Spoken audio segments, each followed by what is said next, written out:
Halo semuanya, saya Putri Indrawati. Di sini saya mahasiswa PPG Prajab gelombang 2 tahun 2024 dari Universitas Muhammad Dr. Hamka. Nah, di sini saya akan menjelaskan tentang materi perbandingan trigonometri pada matematika fase E atau pada kelas 10.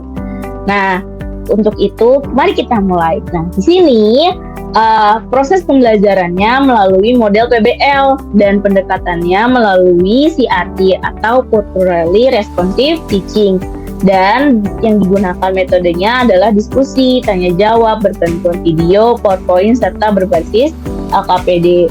Maka kita punya 3 tujuan pembelajaran. Yang pertama, peserta didik dapat memahami konsep dasar sinus, kosinus, dan tangen pada segitiga siku-siku dengan tepat. Yang kedua, peserta didik dapat menentukan nilai perbandingan trigonometri, sin, cos, dan tan pada sudut istimewa dengan tepat. Yang ketiga, peserta didik mampu menyelesaikan masalah kontekstual yang melibatkan perbandingan trigonometri dengan tepat. Lanjut, di sini ada yang namanya fakta. Nah, fakta ini mencakup tentang apa sih itu trigonometri atau perbandingan trigonometri itu sendiri. Nah, perbandingan trigonometri adalah konsep dalam matematika yang mempelajari hubungan antara sudut dan sisi dalam segitiga, khususnya segitiga siku-siku. Konsep ini mencakup 6 fungsi trigonometri dasar: sinus, kosinus, dan tangen, serta kosekan, sekan, dan kotangen. Nah, perbandingan trigono ini memiliki aplikasi luas dalam berbagai bidang, termasuk fisika, teknik, dan arsitektur. Dalam pembelajaran ini, kita akan menjelajahi fungsi-fungsi trigonometri dan bagaimana cara menyelesaikannya masalah dalam berkaitan dengan segitiga, khususnya segitiga siku-siku. Nah, kemudian ada konsep. Nah, karena kita lagi membahas tentang perbandingan trigonometri, maka dalam segitiga siku-siku, perbandingan sisi-sisi dapat digunakan untuk menentukan panjang sisi yang tidak diketahui jika sudut dan satu sisi diketahui. Maksudnya adalah misalnya kayak gini.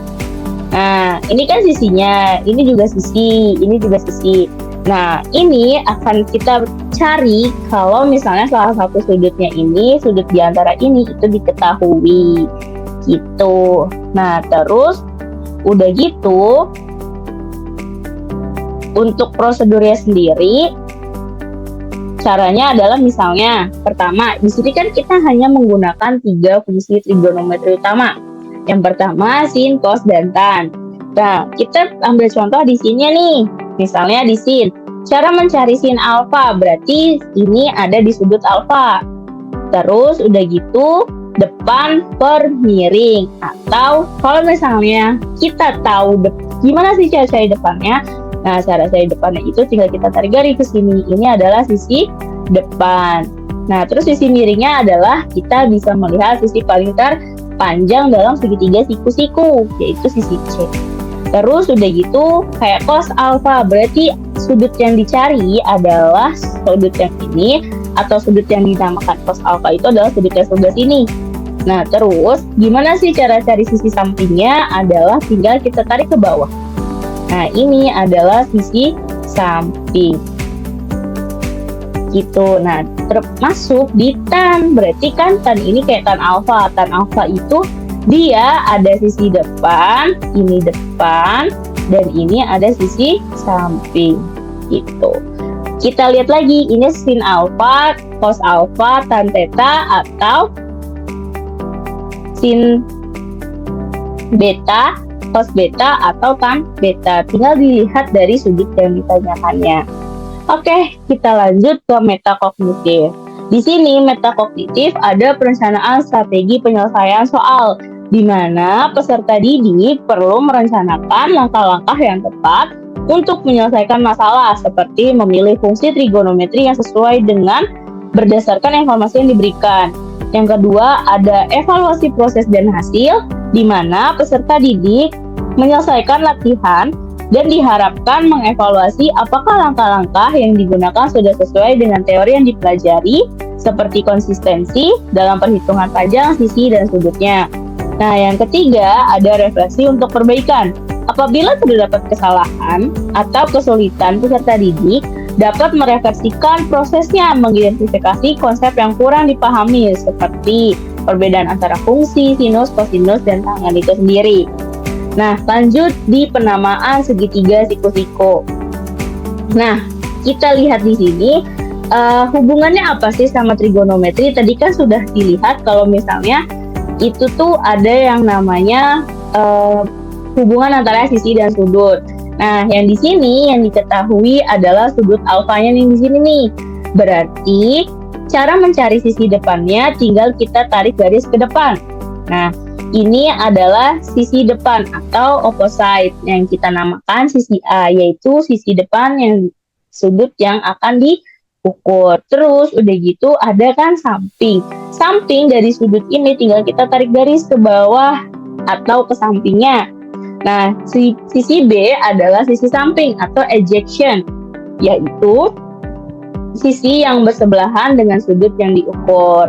Nah, yang terakhir ada yang namanya sisi nearing atau bisa kita sebut hipotenusa, yaitu sisi terpanjang di depan sudut siku-siku. Nah, kenapa sih disebut siku-siku? Jadi kita bisa cari siapa hipotenusanya itu dengan tarik garis dari sudut siku-siku. Jadi kalau misalnya kalian udah tahu nih, oh ini dari sudut siku-sikunya nih, berarti tinggal kita tarik ke depan, ini adalah sisi miring atau hipotenusanya.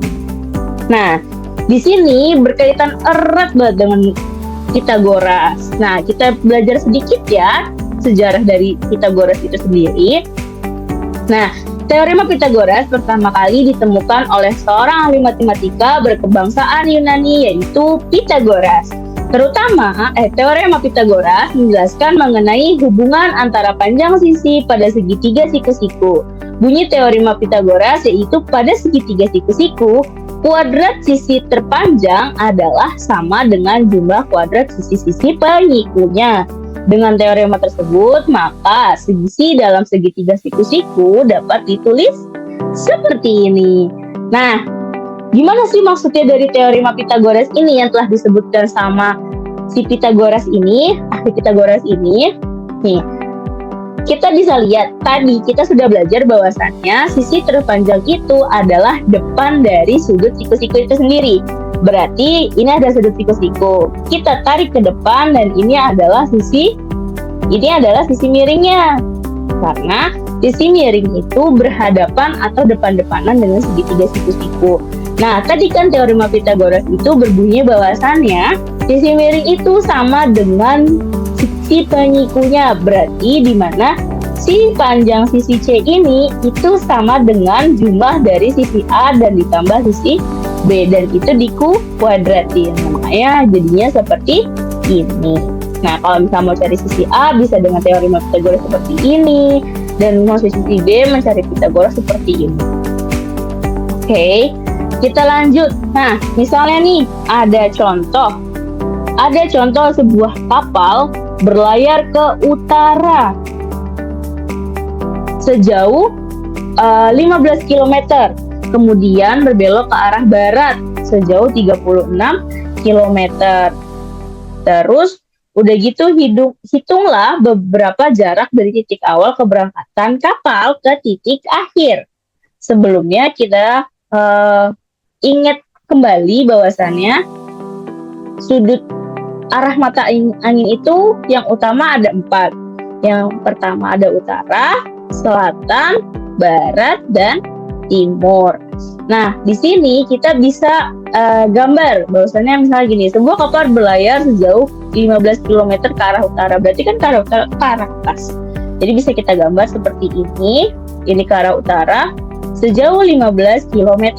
Terus berbelok ke arah barat, berarti berbelok ke arah si kirinya. Itu sejauh 36 km. Hitunglah berapa jarak dari titik awal. Nah, ini kan titik awalnya. Ini adalah titik awal dan ini adalah titik akhirnya. Jadi, kita bisa hitung dari sini ke sini. Nah, dengan apa? Dengan teorema Pythagoras. Jadi, anggaplah ini sisi A, ini sisi B, ini sisi C. Nah, kita mau cari sisi AC. Jadi, AC kuadrat sama dengan AB kuadrat ditambah BC kuadrat. Nah, AC kuadrat sama dengan 15 kuadrat ditambah 36 kuadrat. Nah, AC kuadrat sama dengan 225 ditambah 1296. Nah, AC kuadrat sama dengan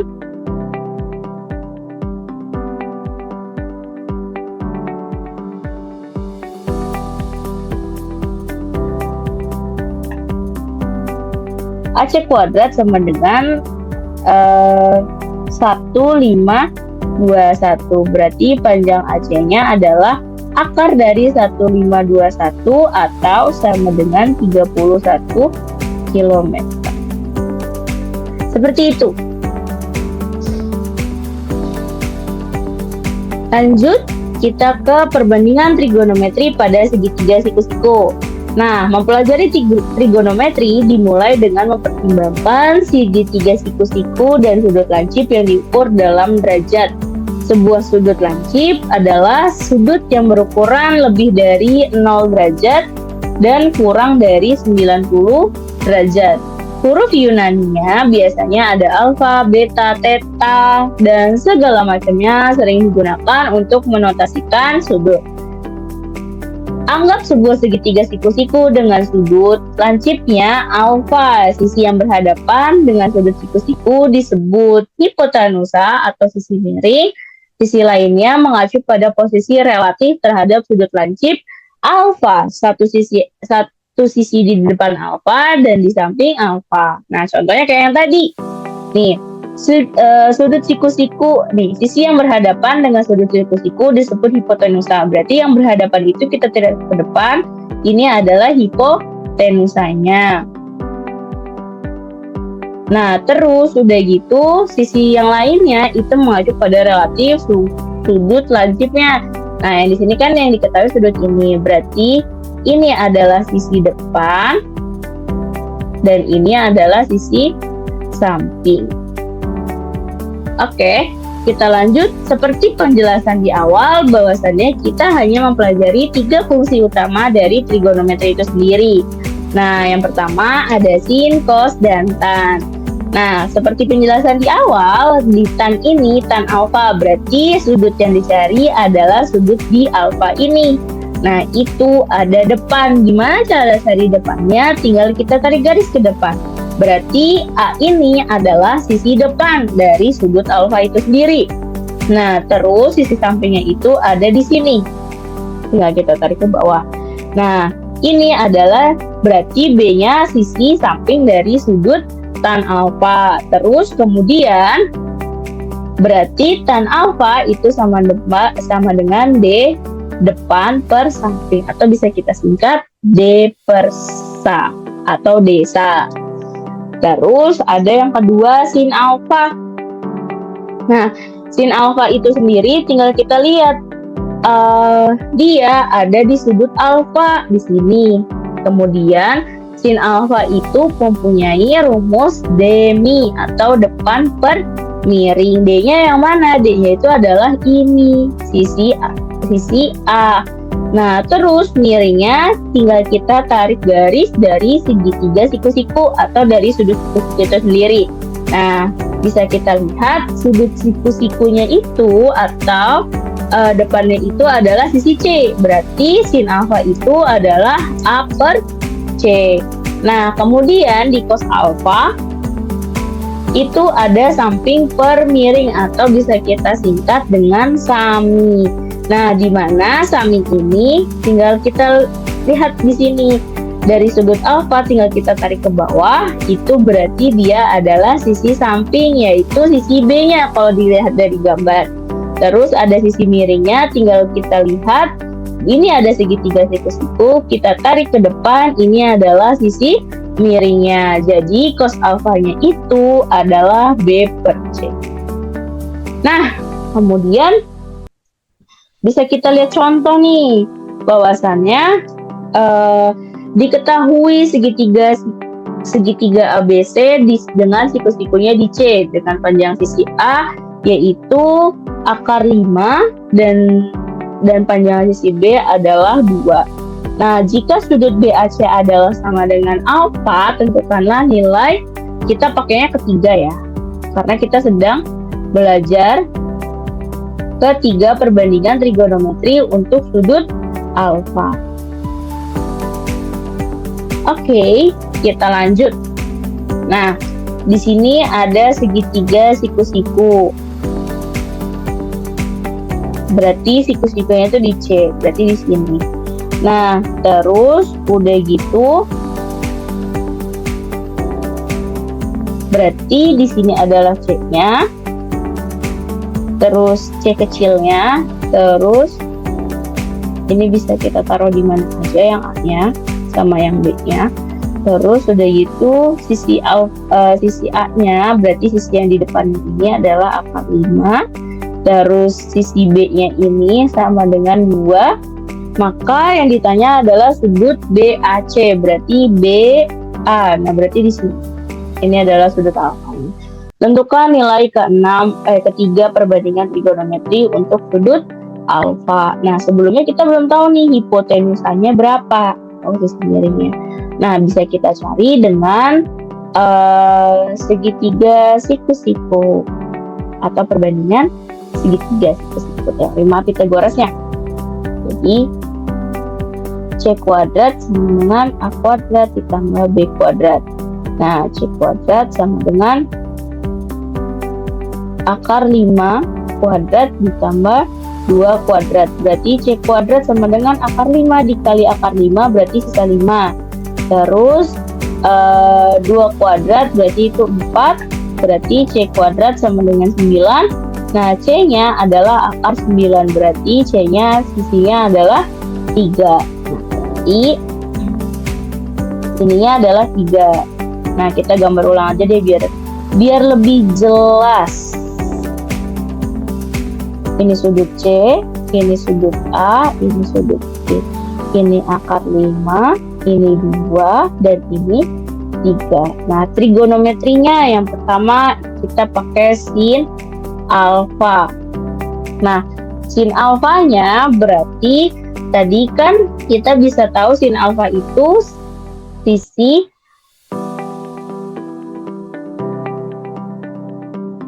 depan per miring atau demi. Nah, berarti sin alfanya bisa kita lihat ini. Depan ini kan yang dicari, ini sudut alfanya.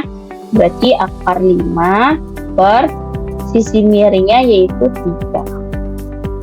Terus kalau cos alfa itu tadi adalah samping per miring, atau kita bisa lihat samping dari sudut alfanya itu sendiri yaitu 2 dan miringnya itu 3. Terus tan alfa.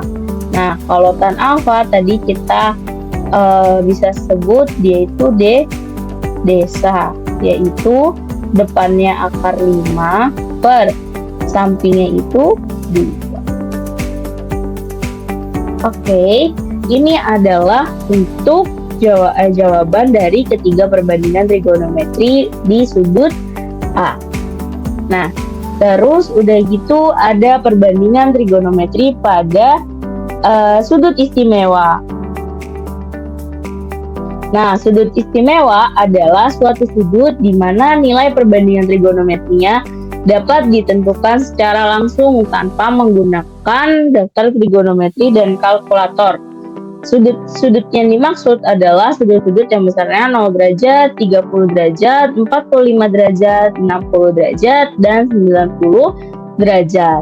Nilai perbandingan trigonometri untuk sudut-sudut istimewa dapat ditentukan dengan menggunakan konsep lingkaran satuan pada gambar berikut, yaitu ini. Nah, kemudian kita lanjut. Di sini ada sudut sin di sudut 0 derajat yaitu 0, sin di 30 derajat. Jadi gini bacanya. Sin di 30 derajat, ini 30 derajat. Itu setengah. Sin 45 derajat itu akar 3/2.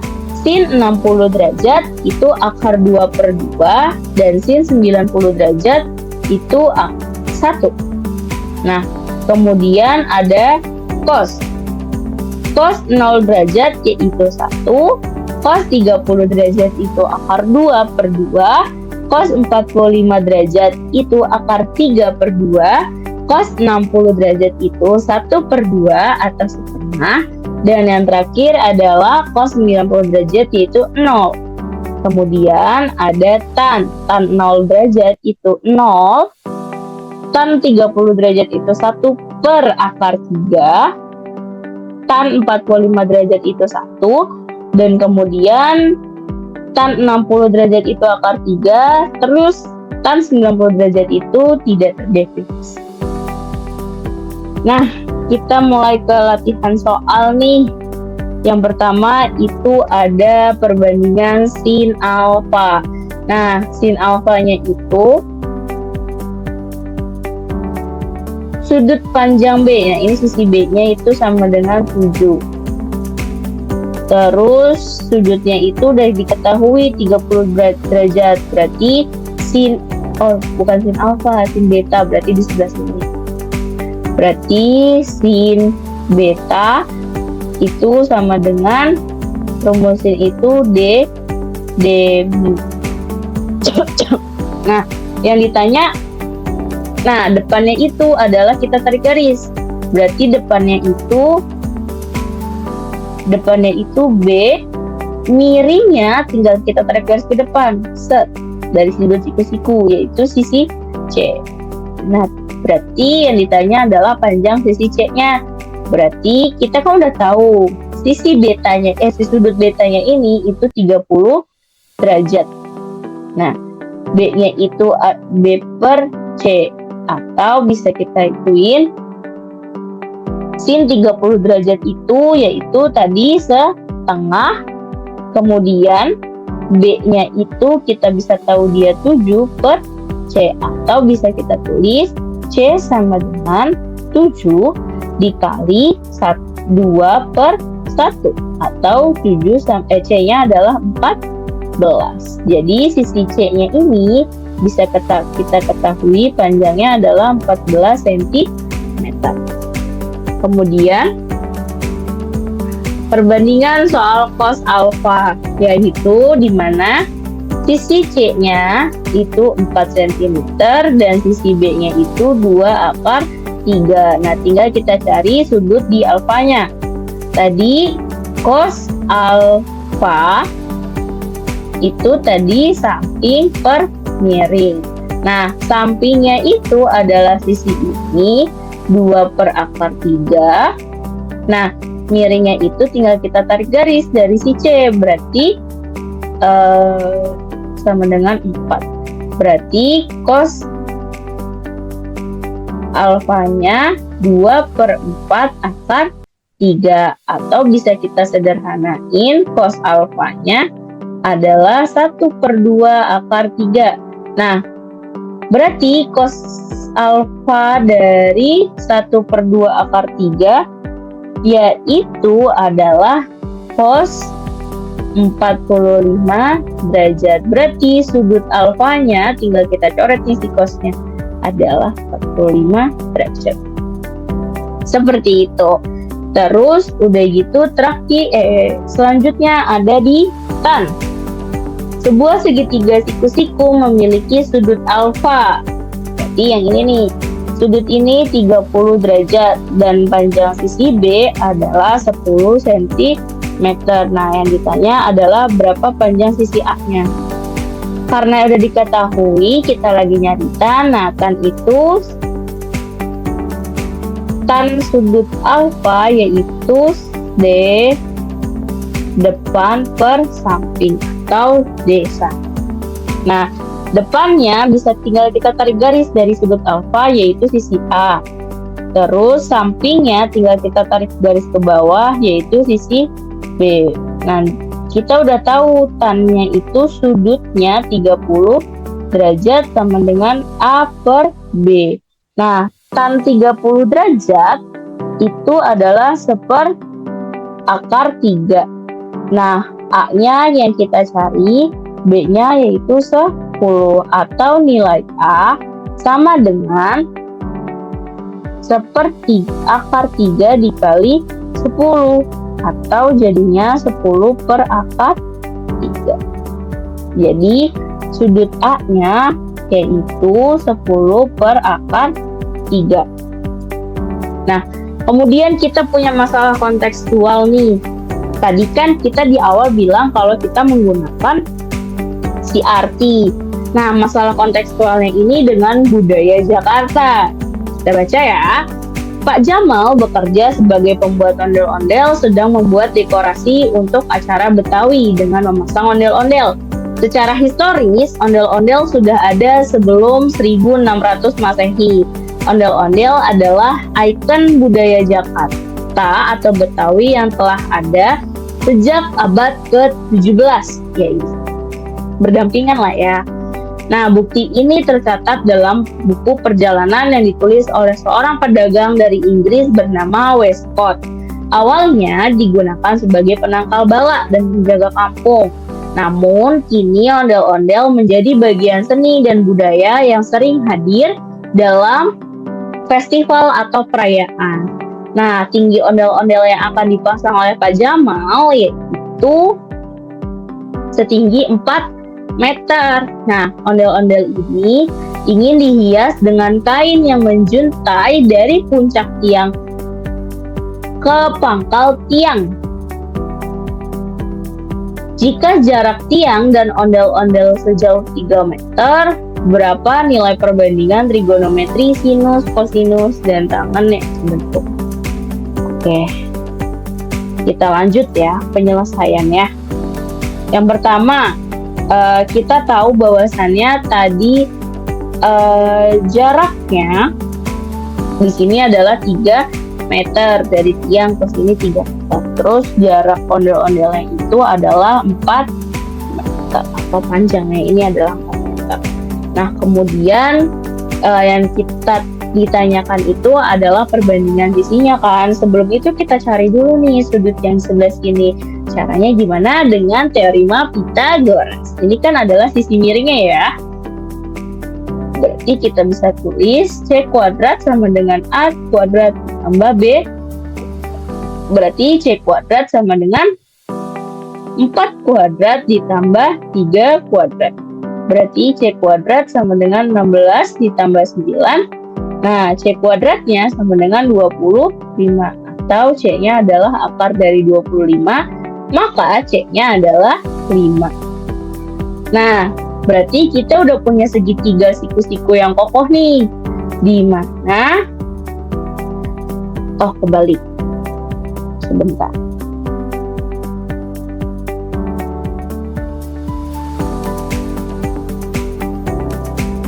Nah, di mana? Nah, ini. Ini 4, ini 3, berarti ini 5. Nah, tadi kita tentuin dulu nih.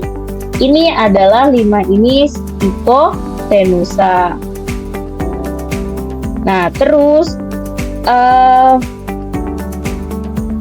sudutnya kan di sebelah sini. Berarti kita bisa tahu bahwasannya si deminya ini